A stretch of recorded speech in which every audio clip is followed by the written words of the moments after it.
है आपका? डीजे सुमन जिला से नेपाल।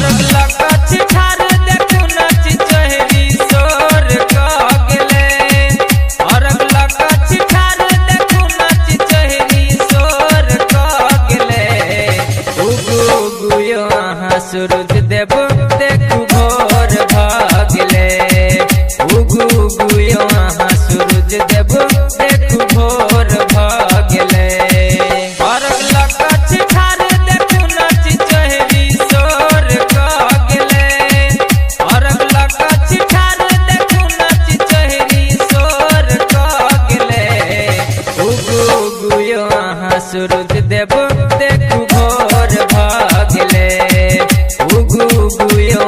सूरज देव देखू भोर भागले।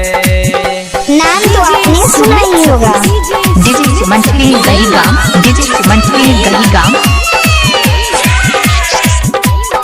जिला से नेपाल।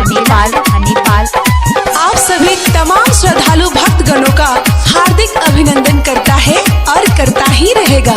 प्रेजेंटेड बाय डीजे सुमन गहीगाम।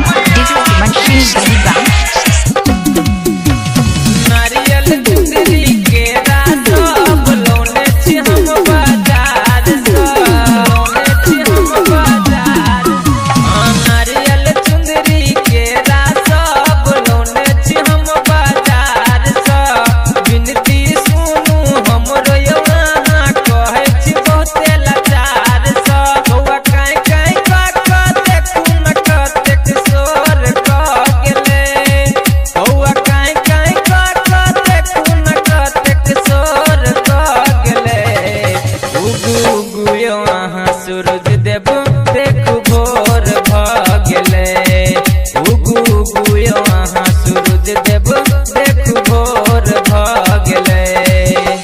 क्या नाम है आपका? डीजे सुमन गहीगाम। क्या नाम है आपका? डीजे सुमन गहीगाम। जिला से नेपाल।